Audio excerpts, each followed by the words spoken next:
हनुमान, अब तो वानर राज के पास ले चलो हमें। प्रभु, आपके साथ जुड़ना तो महाराज सुग्रीव का सौभाग्य होगा। पत्नी के वियोग की जिस पीड़ा से आप आहत हैं, वही दुख उन्हें भी कचोट रहा है। आप दोनों की ये मित्रता केवल आप दोनों के लिए ही नहीं, बल्कि संपूर्ण संसार के लिए कल्याणकारी होगी। प्रभु, प्रभु, आप आइए, आइए मेरे कंधों पर विराजमान होइए। मैं आपको ऋषिमुख पर्वत के शिखर पर महाराज सुग्रीव के पास ले चलता हूँ। नहीं नहीं, हम चलकर जा सकते हैं। आपके कंधों पर कैसे? माना कि आप बलिष्ठ हैं, परंतु हम दोनों का भार उठाकर पर्वत के शिखर तक चढ़ नहीं पाएंगे हम। लक्ष्मण भैया, आप जिसे भार कह रहे हैं ना, वो तो हनुमान के लिए एक त्योहार है, आनंद की बौछार है। लक्ष्मण भैया, प्रभु श्री राम के इस दास से आप ये शुभ अवसर मत छीनिए। मैं आपके प्रश्नों का उत्तर अभी दे देता हूँ।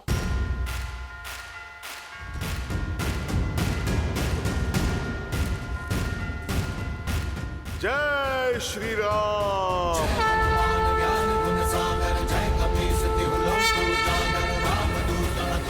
अंजनी पुत्र पवन सुत नामा, राम दुआरे तुम रखवारे, होत न आज्ञा बिनु पैसारे, पावन तेज सम्हारो आपे, तीनों लोक हाथ करे कापे।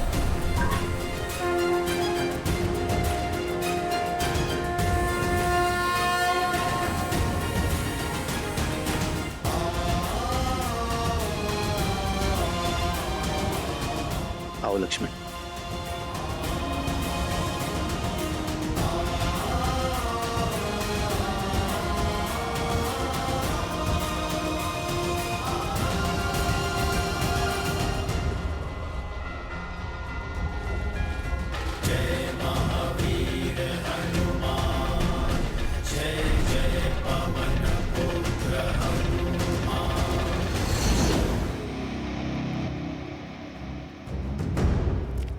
चलो उठो, लंकेश तुमसे मिलना चाहते हैं। सुना नहीं, लंकेश ने तुम्हें स्मरण किया है, वो भी वहां जहां पर किसी को जाने की अनुमति नहीं है। जिसने भी प्रयास किया उसकी जीवन लीला समाप्त हो गई। यदि मिलना है तो यहाँ आ जाए, मैं कहीं नहीं जाऊंगी। बंदी होकर भी इतना अभिमान, इतना अहंकार। मत भूलो कि लंकेश की दया पर अब तक जीवित हो। भय का चिन्ह तक नहीं दिखाई दे रहा है मुख पर। भय उन्हें लगता है जिन्हें स्वयं पर विश्वास नहीं होता। लगता है तुम्हें बलपूर्वक ले जाना होगा। त्रिजटा, उठाओ इसे। चल उठ।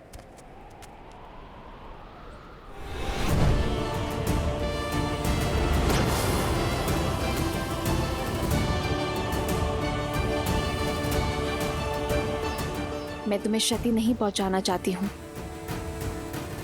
जानती हूँ तुम केवल अपने महाराज के आदेश का पालन कर रही हो।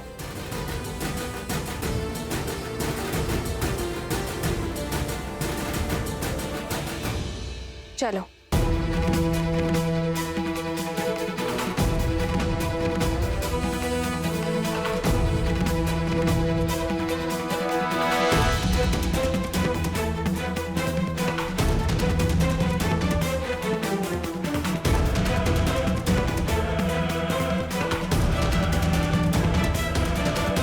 तुम्हारे अभिमान और निर्भयता दोनों का अंत होने को है। जहां लंकेश के अतिरिक्त आज तक कोई नहीं गया, उस मायावी स्थान से तुम्हारा बुलावा आना शुभ नहीं है। तुम्हें तनिक अंतिम बार देख तो लूं।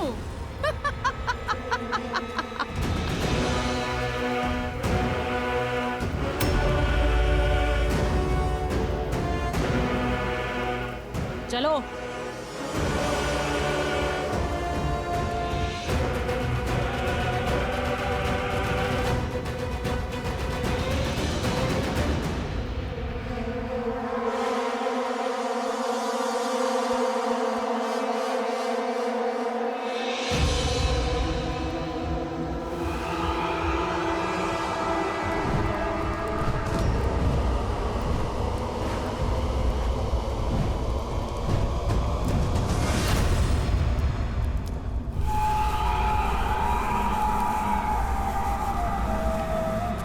यहाँ से आगे तो हमें भी जाने की आज्ञा नहीं है। तुम अकेले भीतर जाओ। अगर जीवित रही तो पुनः मिलेंगे।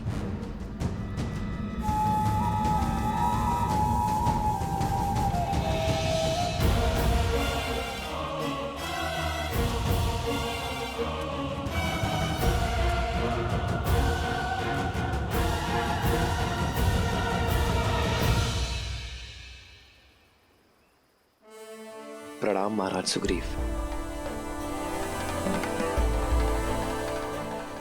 प्रणाम मुख्यमंत्री जामवंत। प्रणाम श्री राम। आसन ग्रहण कीजिए।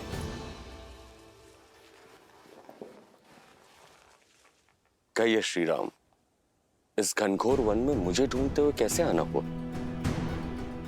निर्वासित हूं, सैन्यहीन हूं, परंतु जो भी बन पड़ा मैं अवश्य करूंगा। हमें गंधर्व धनु और माता शबरी ने बताया कि आप ही हमारी सहायता कर सकते हैं। मैं? परंतु संकट क्या है?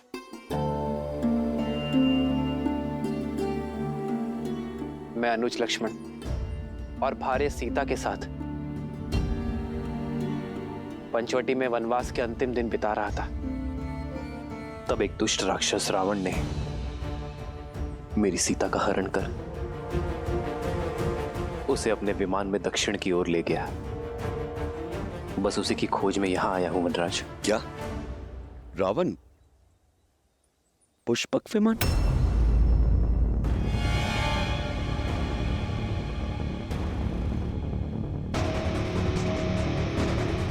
क्या हुआ वानरराज? आप अचानक मौन हो गए। आपकी चिंता का कारण जान सकता हूं? श्री राम, मेरे पास कुछ है जो मैं आपको दिखाना चाहता हूं। हनुमान,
ये तो मेरी सीते के आभूषण हैं।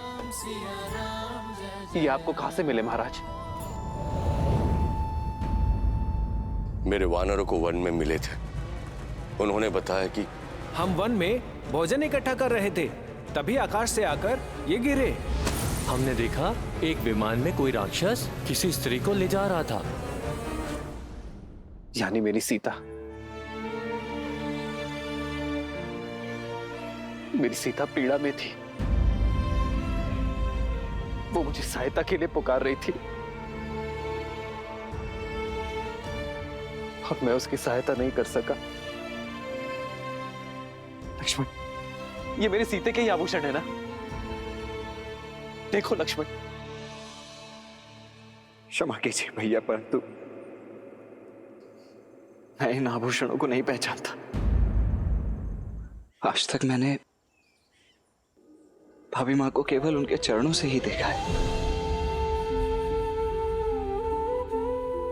मैं तो उन्हें उनके चरणों से ही पहचानता हूं भैया।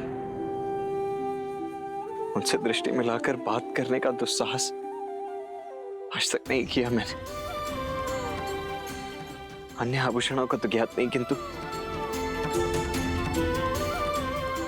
प्रतिदिन उनके चरण स्पर्श करने के कारण मैं ये अवश्य जानता हूं कि ये पायल निश्चित रूप से भाभी मां गई है।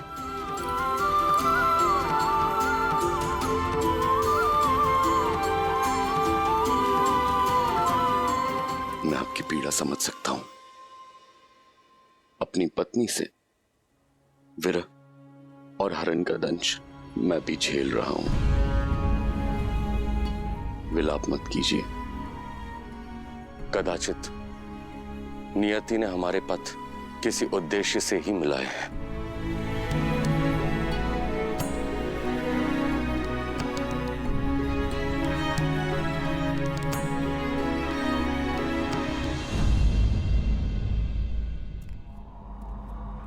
अग्निनारयमश्मपव यशसं वीरवत्तमं पोषमे दिवे दिवे दिवे दिवे यशसं वीरवत्तमं।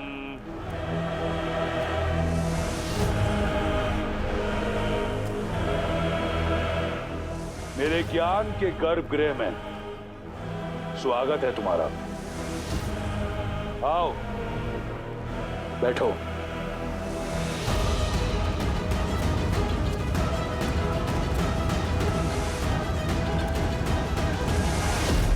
ये ग्रंथ, ये ज्ञान कठोर परिश्रम से पाया है मैंने। वेद, पुराण, शास्त्रों में सबसे बड़ा ज्ञानी हूं मैं। इतना कि स्वयं ब्रह्मा भी वाद विवाद में मुझसे कतराएंगे, क्योंकि ज्ञान ही तो है जो साधारण को असाधारण बना देता है। अपनी घोर तपस्या से मैंने इस ज्ञान को अपना शस्त्र बनाया है। मैंने तुम्हें यहां इसलिए बुलाया क्योंकि तुम ज्ञान की नगरी मिथिला से हो।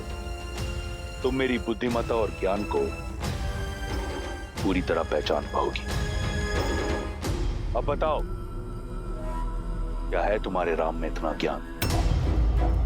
मेरे इस ज्ञान के सागर के समक्ष क्या मात्र एक बूंद ज्ञान है तुम्हारे उस वनवासी के पास? क्या नहीं हूं? हे विद्वान, यथा नदी पर्वत शिलाशु पराक्रमी तमम विछिन्दति। अवश्य पढ़ा है। खंड 2 सर्ग 41 श्लोक 17। हे विद्वान, यथा नदी पर्वत शिलासु पराक्रमी तम विचिन्दन्ति तथैव विद्वान स्वबुद्ध्या एवं पौराणिक कथानानि प्रचारकानि जनाशयति। रुक क्यों गए? श्लोक पूरा पढ़ो। शिष्ट वचने उदात्त करुणा च स्त्रिय प्रणमाम इति। श्लोक पढ़ा पर अर्थ कदाचित नहीं समझा होगा। मैं बताती हूँ, जिसका अर्थ है, हे विदुषी, जिस प्रकार नदी का तीव्र भाव अपने साथ ऊंचे पर्वतों और शक्तिशाली चट्टानों को चकनाचूर कर देता है, उसी प्रकार एक स्त्री का ज्ञान हर मिथ्या, हर भ्रम को तोड़ने में सक्षम है।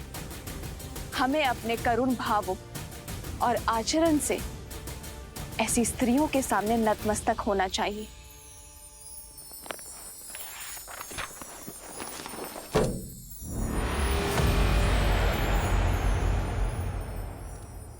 तुमने सब पढ़ा, प्रशंसा योग्य है, परंतु गुण कुछ नहीं। ये शोक है। ज्ञान केवल पुस्तक पढ़ने से नहीं, उन्हें जीवन में उतारने से सार्थक होता है। ज्ञान की लौ होते हुए भी अज्ञानता से, अहंकार से और अधर्म के तमस से घिरे हो तुम, और फिर अपनी तुलना मेरे श्री राम से करते हो। बुद्धि और चरित्र के बिना ज्ञान शून्य है।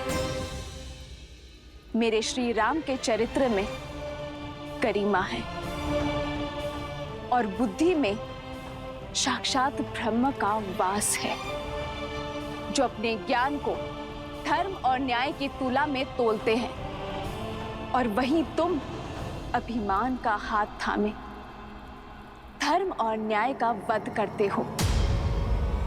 तो ऐसा ज्ञान किस काम का?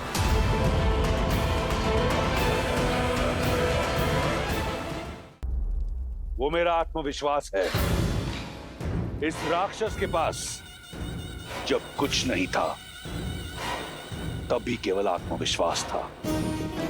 इस संसार ने मुझे कुछ दिया नहीं, मैंने जो पाया प्रहार से। वीर भोग्य वसुंधरा, जो वीर होता है ये धरा उसकी दासी है और केवल वो वसुंधरा भोग सकता है।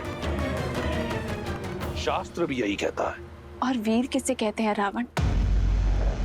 जो अपने साहस से, प्रयास से और परिश्रम से जीते, छल और माया से नहीं। मायावी अपना लक्ष्य कामना से पाते हैं और वीर अपने कर्म से। यजुर्वेद कहता है, हे शुद्धा आशीर्वाद दायिनी, पापाद अनैतिकाद प्रदूषणाद च सर्वान शुद्धिम कुरु, मिथ्याथः देवशाद ईर्ष्याया कुंठानाम च शुद्धिम कुरु। अर्थात हे पवित्र और आशीषमयी नारी, हमें हमारे पापों से, मन तन की मलिनता से, हमारी बुरी कामनाओं से मुक्त करे। हताशा, असत्य और घृणा, ईर्ष्या से दूर रखो।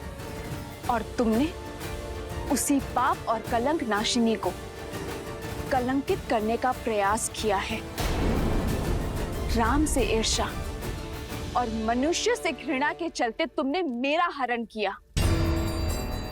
मनुस्मृति कहती है, जहां स्त्रियों की पूजा होती है वहां देव बसते हैं, और तुम एक स्त्री का अपमान कर रहे हो। यहां काल तांडव करेगा रावण। कहते हैं ज्ञान जहां से भी मिले ले लेना चाहिए। आज एक ज्ञान मैं तुम्हें देती हूं। लौटा दो मुझे मेरे श्री राम को। क्षमा मांग लो उनसे, वो तुम्हें जीवन दान अवश्य देंगे। उल्टी गिनती आरंभ कर दो रावण, क्योंकि मेरे श्री राम आ रहे हैं।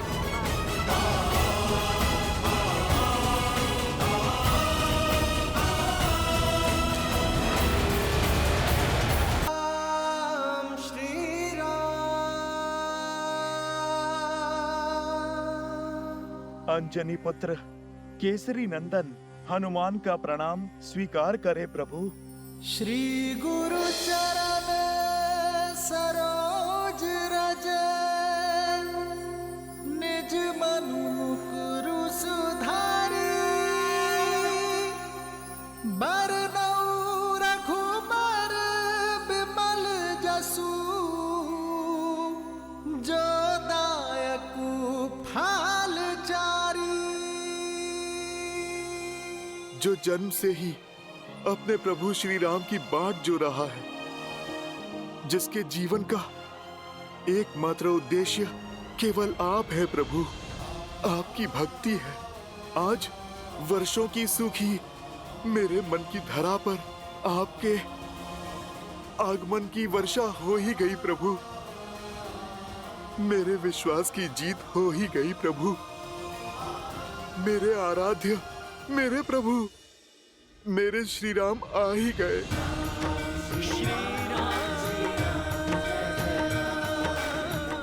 उठो हनुमान।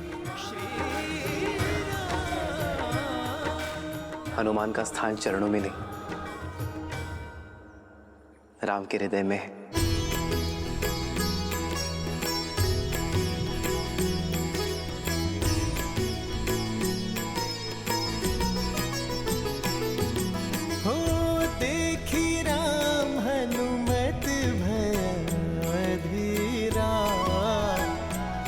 सन लागे नैनन से नीरा,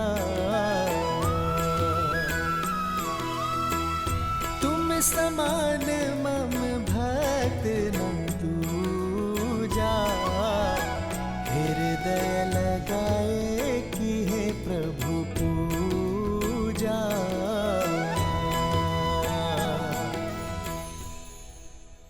ने तो आपको पहचान लिया था, किंतु वानर राज सुग्रीव का मंत्री होने के नाते उनके लिए मैं सत्य को तथ्य में बदल रहा था। प्रभु, दुख तो केवल इस बात का है कि एक भक्त ने अपने भगवान को पहचान लिया था, किंतु भगवान अपने इस भक्त हनुमान को नहीं पहचानता। यदि पहचान लेता तो आपके ज्ञान का, प्रेम का और स्नेह का दर्शन कैसे कर पाता? और पहचानता भी कैसे हनुमान? आपने अपने ज्ञान से और वेशभूषा में इतना उलझा जो दिया था हमें। भूल हो गई प्रभु, भूल हो गई। एक भक्त को अपने भगवान के समक्ष ज्ञान और ब्राह्मण का वेश धर के नहीं, निश्चल मन और निर्मल तन के साथ जाना चाहिए।